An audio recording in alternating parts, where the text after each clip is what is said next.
সবাই বলে সংসার জীবনে কষ্ট হলে একটু হলেও মানিয়ে নিতে হয়, এটাই নাকি মেয়েদের সংসার জীবন। আসলে কি তাই? বিয়ের পর থেকে যদি কষ্ট করে করেই সংসার করতে হয় তাহলে সুখ পাবো কবে বৃদ্ধ বয়সে? সো হ্যালো এভরিওয়ান, আসসালামু আলাইকুম, ওয়েলকাম জানাচ্ছি আপনাদের আমার নতুন একটা ডেইলি ব্লগে। একটা মধ্যবিত্ত ঘরের বউয়ের কিন্তু সুখ কিন্তু খুব তাড়াতাড়ি আসে না, অনেক কষ্ট করতে হয়, অনেক ধৈর্য ধরতে হয়। কষ্ট করতে করতে মানিয়ে নিতে নিতে সংসারটা যখন সুখের হয় তখন কিন্তু তাদের একদম বয়সে শেষ পর্যায়ে চলে যায়। না থাকে তখন সুখ উপভোগ করার সময়, না থাকে কোনো শখ পূরণ করার সময়, কিচ্ছু থাকে না। আসলে মধ্যবিত্ত ফ্যামিলির বউদের আসলে সংগ্রাম করতে করতেই জীবন চালাতে হয়। বিয়ের পরে জীবনে অনেক শখ থাকে কিন্তু সেই শখ পূরণ করার সময়টা হয়ে ওঠে না তাদের। তো যাই হোক, সকাল থেকে মনটা একটু খারাপ, কেন জানি খারাপ, আসলে বলতে পারবো না। যতদিন যাচ্ছে সংসার জীবনে ততই যেন মনটা কেমন জানি হয়ে থাকে সবসময়, আর কিসের যেন একটা টেনশন আমি আসলে খুঁজে পাই না। তো যাই হোক, এর জন্য সকাল সকাল ঘুম থেকে উঠে বিছানাটা গুছিয়ে নিচ্ছিলাম, মানে ঘরের যে টুকটাক কাজগুলো থাকে। যদিও আজকে ভেবেছিলাম যে বাবার বাড়িতে যাব, কিন্তু যাওয়া হয় নাই। আপনাদের ভাইয়া হঠাৎ করে ছুটি নেয়, তার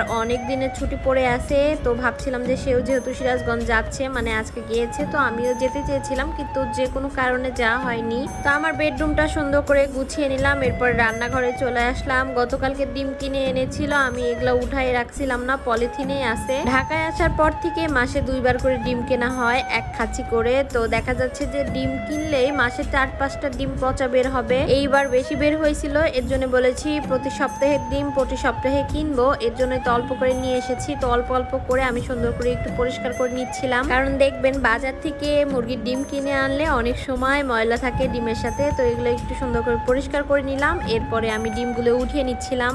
ঢাকায় আসার পর থেকে যখন নিজের সংসারের কাজ নিজের হাতে একা করতে হয়, এর জন্য টুকটাক করে একদম সকাল থেকেই কাজ শুরু করি। দেখবেন সংসারের কাজ একদম গুছিয়ে সকাল থেকে যদি করেন তাহলে অনেক কাজ করতে পারবেন। আর যখনই একটু দেরি হয়ে যায় তখন কোনো কাজ করতে ইচ্ছা করে না, অলসতা ধরে। তো খালাও আসছিল, কাজের খালার কাজগুলো খালা করে দিয়ে গেছে, আর আমার কাজগুলো তো আমারই করতে হয়। আপনাদের ভাইয়া এই সময় অফিসে গিয়েছিল, তো যেহেতু দুপুরে খাওয়া দাওয়া করে চলে যাবে সিরাজগঞ্জ, এর জন্য আমি তাড়াহুড়া করে কাজ সেরে আমি রান্না বান্না উঠিয়ে দিব সকাল সকালই। তো ঘরের কাজ করতেছিলাম, এরপরে এই রুমে চলে আসলাম। আর এই রুমের র্যাকটা দেখেন কত সুন্দর করে আমার মা এসেছিল তখন পরিষ্কার করে দিয়েছিল।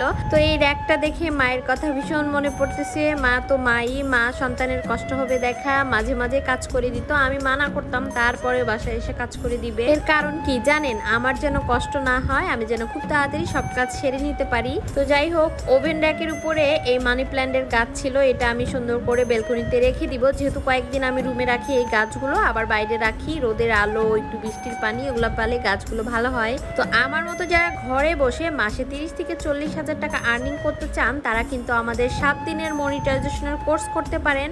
যারা যারা কোর্স করতে চান তারা কিন্তু তাদের মেইন আইডি দিয়ে এই পেজে ইনবক্স করবেন, তাহলে বিস্তারিত জানতে পারবেন। তো ঘরের কাজ শেষ করে ছেলেকে একটু ফল খাওয়াতে আসলাম। তো আমার ছেলে আস্ত ফল খেতেই চায় না, তাকে জুস বানিয়ে ওষুধের কৌটায় খাওয়াতে হয়। মোট কথা আমার ছেলে কোনো খাবারই খেতে চায় না। এই যে দেখেন, এই কৌটায় করে কষ্ট করে ওষুধের নাম বলে বলে খাওয়াইতে হয়। যেসব বাচ্চারা আসলে খেতে চায় না তাদের মায়েদের যে কি কষ্ট কি আর বলবো। তো যাই হোক, এর মধ্যে আবার বলতেছে সে নাকি চকলেট জুস খাবে, এর জন্য তো দুধ দিয়ে চকলেট দিয়ে আমি কিন্তু ব্লেন্ডারে ব্লেন্ড করে সুন্দর একটা জুস বানিয়ে দিলাম। বাচ্চা খেতে চায় না, কিন্তু আমরা মায়েরা তো বাচ্চাদের কত কিছুই না খাওয়াইতে চাই, কিন্তু বাচ্চা তো খেতেই চায় না। তো দোকানের জুস খেয়ে তার জুস ধরে গেছে, এর জন্য তো আমি নিনজা টেকনিক খাটিয়ে সুন্দর করে বাসায় জুস বানিয়ে দিলাম।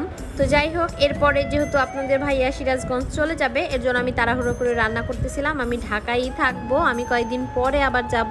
আমার শ্বশুর বাড়িতে একটু কাজ আছে, সেই কাজগুলো সারতেই যাচ্ছে। তো আমি দুপুরে রান্না বান্নাও করে নিচ্ছিলাম এর জন্য। তবে আপনাদের ভাইয়া দূরে কোথাও গেলে আমার ভাল লাগে না কেন জানি। ঢাকায় আসার পর থেকে তো কয়েকদিন পরপরই বগুড়া যায়, সাক্ষী থাকে, এর জন্য ভালো লাগে না, কিন্তু কি করার, আর যাইতেই হয় আসলে। তাও বাচ্চা নিয়ে আমি কষ্ট করে ঢাকায় থাকি। তো আজকের এই ভিডিওটা কিন্তু এ পর্যন্তই। সবাই অনেক বেশি ভালো থাকবেন, সুস্থ থাকবেন, আল্লাহ হাফেজ।